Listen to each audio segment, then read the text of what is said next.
de esta introducción que te acabo de hacer fue más de fisiología, fisiopatología y razonamiento. No estamos hablando casi nada de clínico. Pero te voy a decir ahorita un tema clínico con respecto a los problemas de circulación de los diabéticos, pues las amputaciones, todo lo que tiene que ver con la circulación, porque es la neovascularización, porque pues, si hacen vasos nuevos es porque no puede pasar la sangre por ese lado. Y llega a la retina, y llega al punto más importante, por eso hay que taparlos. ¿Por qué les amputan las piernas a los diabéticos? Porque les falta circulación, porque la úlcera no se cierra. ¿Vamos bien? ¿Por qué los diabéticos tienen daño en su riñón? Esto me encanta porque después es todo muy simple. Todo daño en el riñón es porque le faltó flujo. Un choque hipovolémico, le faltó flujo al riñón y pues se lesionó y tuvo una necrosis tubular aguda y la consecuencia. ¿Por qué el riñón tiene por qué la persona con lupus eritematoso tiene daño? Porque los complejos inmunes son grandes moléculas y por eso tapan el glomérulo y entonces hay una falta de circulación. Porque un problema inflamatorio de infección en el riñón puede ocasionar una lesión porque se inflama, complejos, pues todo lo que es el proceso de inflamación y se tapan los microvasos. Todo daño renal, todo, cualquier daño renal tiene que ver con la falta de circulación. De hecho, todos los órganos sufren por algo, o sea, el corazón se infarta porque pues no le llegó circulación. El cerebro se infarta con una embolia porque le faltó circulación. Puede ser, o el vaso tuvo un espasmo, o el líquido se hizo más denso y se atoró. ¿Vamos bien? O la clásica placa de ateroma, que se empezó a pegar proceso inflamatorio y pues se atoró. Pero todo es por un proceso de mala circulación o microcirculación. Si yo me pongo una liga en mi dedo, dura más o menos 3 horas, tú lo puedes dejar sin circulación, este tejido dura 3 horas y se puede volver a reoxigenar. Pero en el momento que yo le pongo aquí y deja de haber circulación, se empieza una cascada de inflamación, ¿están de acuerdo? Y pues la obesidad y la diabetes tienen un factor importante en sus complicaciones por microinflamación crónica, por la falta de microcirculación. ¿Vamos bien? Ahora, si le falta circulación y si se genera inflamación, ¿qué crees que va a pasar en ese segmento o en ese órgano? Oxidación aumentada y aparte se pierde el balance de pH. Cuando una fisiopatología, más bien cuando una fisiología de cualquier órgano le faltan uno o como consecuencia de esos 3 factores, entonces se genera la fisiopatología. Y como consecuencia, la enfermedad. ¿Sale? Ahora, esta fue la parte que yo trabajé en varios centros de fertilidad durante un tiempo, sobre todo como asesor de este tipo de cosas que le platicaba al doctor Harold, porque cuando yo empecé a saber esto hace 10 años, de la mitocondria y la compromiso y todo lo que tenía que ver, pues empiezan a tener un montón de ideas nuevas, porque yo dije, cuando trabajaba con los de fertilidad, el problema no es fertilizarlo, el problema es que se implante. Y para que un óvulo fertilizado se implante, tiene que ver con factores citoquímicos, con factores inmunológicos y con factores de circulación. Y en Monterrey, en el Instituto IESH, en el Centro de Fertilidad, en Monterrey, se hizo un protocolo de medición del tamaño del endometrio para recibir el embrión, ¿de acuerdo? La mórula, para precisamente que se pueda implantar. Y a través de ahí a mí se me ocurrió hacer un protocolo de medir la hemoglobina glucosilada en pacientes que se someten a fertilidad in vitro. ¿Por qué? Porque resulta que cuando tú comes demasiada azúcar, hay una glicación de proteínas. Clínicamente lo conocemos como hemoglobina glucosilada. Pero nos dijeron que la hemoglobina glucosilada es en parámetros patológicos en los diabéticos arriba de 6,5, 7. O sea, si tienes el 7,5 de tu hemoglobina glicada, allá en México a los cacahuates que se ponen azúcar se le llaman garapiñados, no sé aquí cómo se le llama. Cacahuates caramelizados. Es exactamente lo mismo. Y resulta que esa proteína, hemoglobina, con la caramelización, esa es una de las máximas reacciones de radicales libres, esa unión. Y esa unión genera tanto radicales libres como si fuera un choque eléctrico, que genera un proceso inflamatorio y que genera después una cicatrización que se llama puentes cruzados. A eso se le llama reacción Maillard en bioquímica. Y a eso de que se llama reacción Maillard también se le consecutiva eso de que se glica y se pega y se pone un proceso inflamatorio, se le llama AGES, Advanced Glycation Ends Products, que son productos finales de glicación avanzada. Y eso es lo que hace que cualquier tejido se haga más rígido. Por eso te salen más arrugas. Por eso de los viejitos son más duros. Y por eso tienen presión alta. Si el vaso sanguíneo se hace más duro, pues hay que meter más presión, porque si no le llega agua al tinaco, o le metes más presión o le metes más diámetro. Explicándote esto, resulta que el parámetro fisiopatológico de la hemoglobina glucosilada es más o menos arriba de 7 o 6.5 y hay una lesión en la retina o en los riñones. Pero en el sistema de anti-aging, en lo que es la medición de anti-envejecimiento, lo ideal es que tengas menos de 5 de hemoglobina glucosilada. Entonces hay un hueco entre 5 y 6.5. Y ahí fue cuando yo empecé a hacer estudios a pacientes que no eran diabéticos y medirles la hemoglobina glucosilada, para ver qué envejecimiento a nivel de AGEs, reacción Maillard, glicación de proteínas, tenían. Y resulta que hay pacientes que tienen una glucosa de 70 o de 80, con hemoglobina glucosilada de 11, con hemoglobina glucosilada de 9,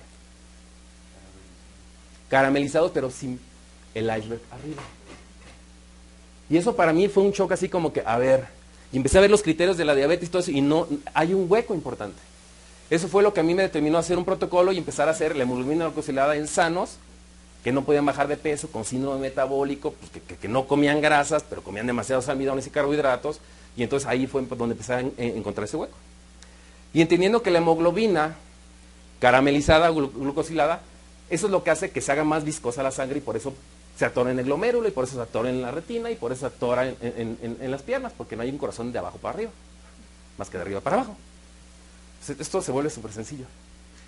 Y entonces, cuando una persona o un diabético tiene problemas de circulación clínicamente con un daño severo y cuando tú quitas el caramelo a la hemoglobina, ¿qué pasa? Se hace más fluida, más fluidez de la sangre. ¿Y quién crees que va a quitar el caramelo de la célula? La mitocondria. Y todo su sistema fisiológico en relación a esto. ¿Vale bien? ¿Vamos bien? Ahora, lo interesante es que, pues por supuesto sin azúcar no vivo, porque es una fuente principal y aparte es un sustrato y aparte es donde se genera más ATP. Lo interesante es que acaba de salir este comunicado el 5 de marzo del 2014 en Ginebra, Suiza, de parte de la Organización Mundial de la Salud con unas nuevas recomendaciones. ¿Me le subes? Es que esta es la página de internet, Sergio. Ah, ok, perfecto. Y hay una nueva recomendación. No sé quién ya sabía esta recomendación. ¿Quién la había escuchado? ¿No? Tuve una conferencia de prensa en México hace 4 días que estuve, el martes creo, que soy, porque la di a conocer porque salió y como que nadie la peló. Y salió en muchas noticias, pero como que no hubo un eco. Va la nueva recomendación. La actual recomendación de la OMS, la Organización Mundial de la Salud, ojo, de la salud, no de la medicina de la enfermedad. Porque luego los médicos no creen esta información porque dicen, no, pues que yo soy de enfermedades, doble ciego, multicéntrico. Pero aquí es una recomendación para que esté sano. Es muy difícil a veces empezar, porque luego empieza un debate. No, es que yo no creo, pues no me creas. Ahí está. La actual recomendación de la OMS, que data del 2002, en la que el consumo de azúcares debe representar menos del 10% de la ingesta calórica total del día.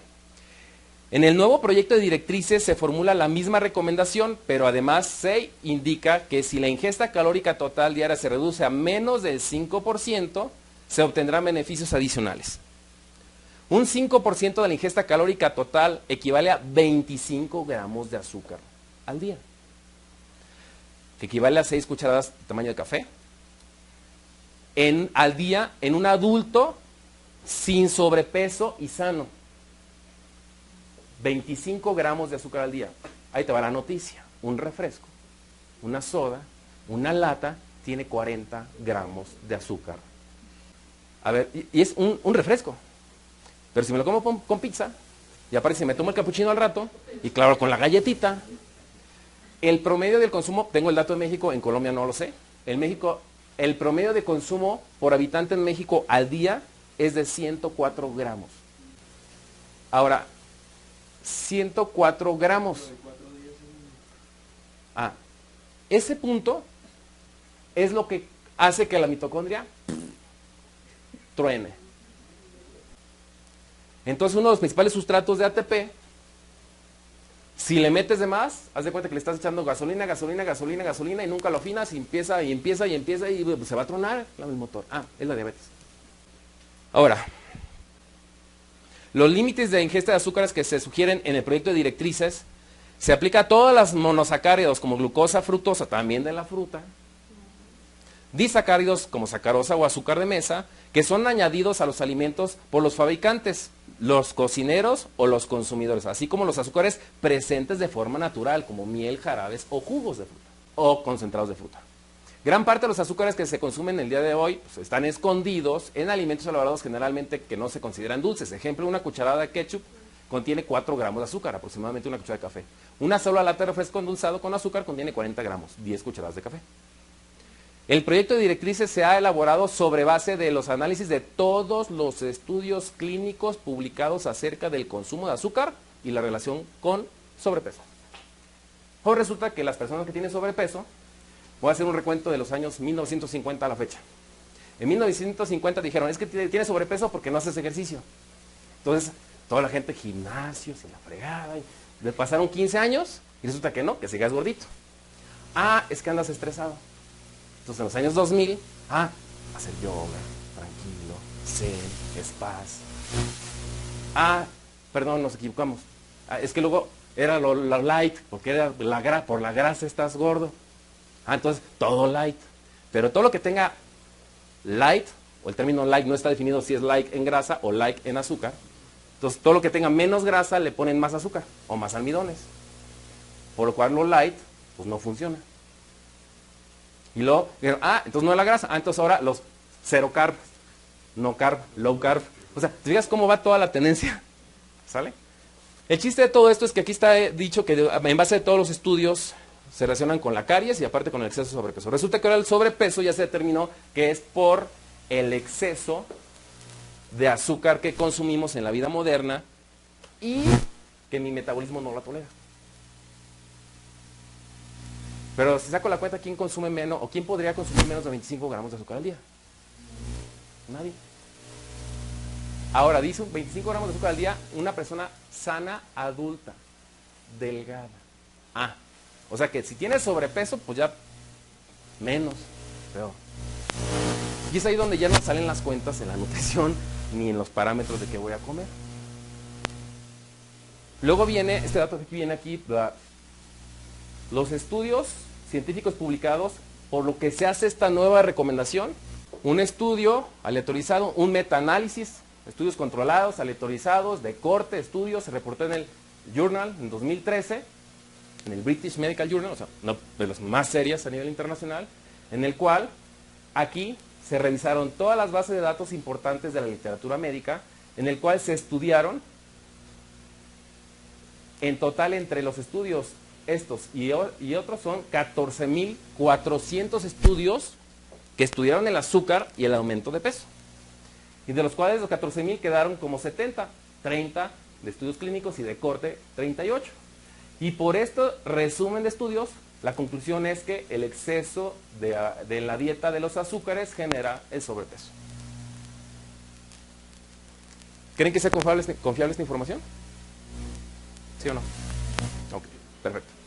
Entonces, resulta, ¿de dónde crees que salieron estas investigaciones? Del ISAN. Este dato que salió el 13 de marzo del 2014, del 5 de marzo del 2014, a mí me lo dijo el doctor, con el que ahorita les voy a enseñar, 3 años antes. Me dijo, mira, los estudios que te vas a... Y yo le dije, a mí demuéstrame, ¿dónde dice? Va a salir una información, no te preocupes. Es japonés, ya es que los japoneses son calladitos. Todo te lo demuestran, pero no te lo presumen. Y luego sale este comunicado y me dice, ¿qué hubo? Y es por la OMS. Yo cuando dije, lo que me digas, te creo. También es un dato importante porque en el 2011, a finales del 2011, el doctor me dijo, ya demostramos cómo un ingrediente activo es capaz de prevenir la diabetes e incluso en ciertos casos, no tan crónicos, revertir la diabetes. Lo que conocen como diabetes. Ya hablé de lo del iceberg, la punta del iceberg. Luego ahí va el médico escéptico y dice, ¿me lo das? Te vas a dar cuenta. Apúntale, antocianinas. Eso me lo dijo en diciembre de 2011. Febrero 22 del 2012. Saca un artículo el Departamento de Nutrición de Harvard, un estudio doble ciego multicéntrico de más de 3.653.000 habitantes, qué tipo de antioxidantes flavonoides era capaz de bajar el riesgo de padecer diabético, padecer diabetes tipo 2. Conclusión, solamente uno, con su alto consumo, antocianinas. Ahí va el mail a japonés. Ya salió, te dije. Dije, ¿qué tiene que hacer un estudio de Harvard? Y tú me dices que iba a salir algo de esto. Es que ese estudio que lo viste hoy, lo diseñamos hace 8 años atrás. ¿Tú crees que ya no lo voy a creer o sí le creo? Y eso es lo que respalda mucho de lo que les voy a platicar ahorita, de donde se ha salido esta información, y para mí es muy importante estar en congresos con ellos porque, pues, todo lo que piensas a ver, dice, vas a ver la medicina del futuro, pero el día de hoy. Entre 5 y 15 años es lo que va a venir en un futuro de todo esto.